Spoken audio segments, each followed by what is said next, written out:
Nigerian army personnel accused of burning, looting property in a community in Imo State.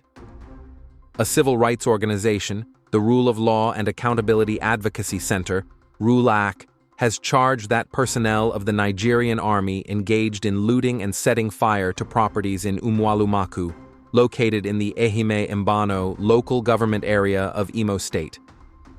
RULAC reports that the security forces, believed to be members of the Nigerian army, removed valuables such as food items, household goods, mobile phones, and personal belongings from the ancestral home and private residence of Mr. Anayo Vigilus Njoku, a law-abiding citizen and technician residing in Lagos.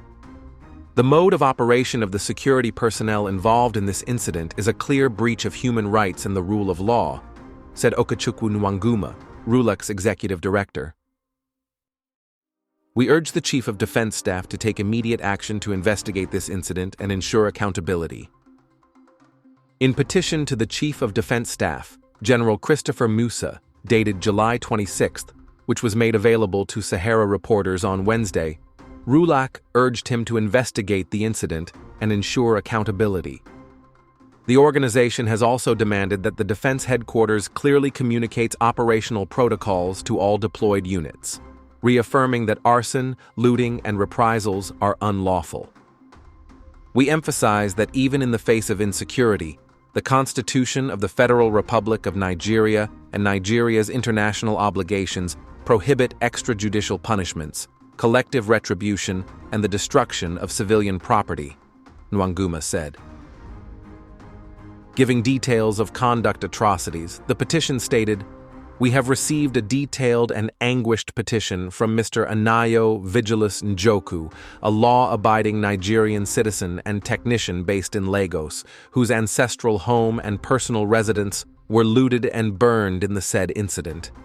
According to Mr. Njoku, both homes, his late father's and his newly completed retirement house, were completely destroyed. Valuables, including food items, household goods, mobile phones, and personal belongings, were carted away. His relatives who attempted to extinguish the fire were allegedly threatened at gunpoint by soldiers on the scene. While we recognize the complex and deteriorating security situation in Umualumaku and surrounding areas, we must underline that state-sanctioned reprisals, collective punishment, and property destruction cannot substitute for lawful and intelligence-driven law enforcement.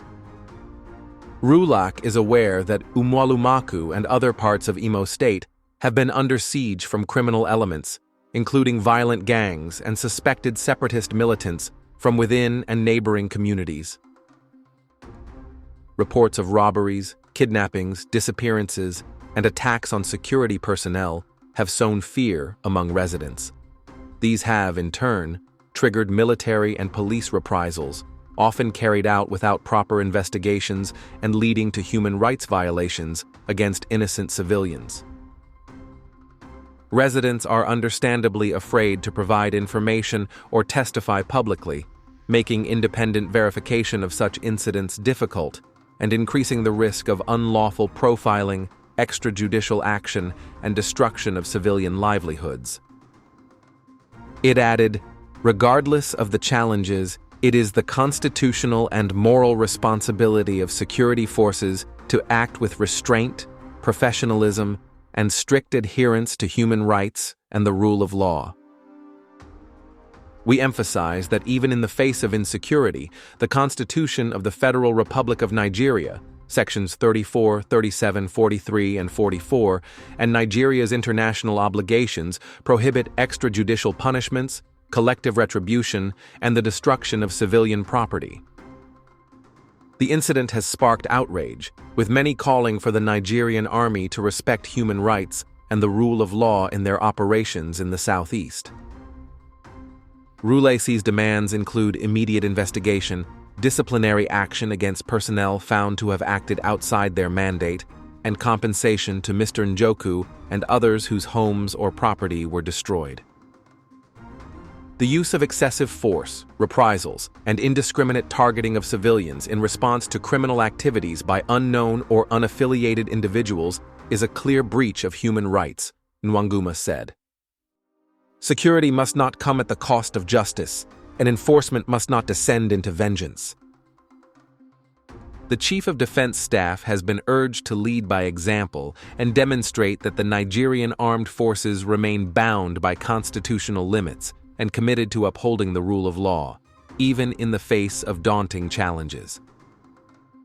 The organization which copied the petition to United Nations Office for Human Rights in Nigeria and other relevant agencies, including the Office of the National Security Advisor, regretted that it has become a trending partner of the Nigerian security, especially the military, of willful destruction and looting of innocent people's property when engaging in security operations in the southeast.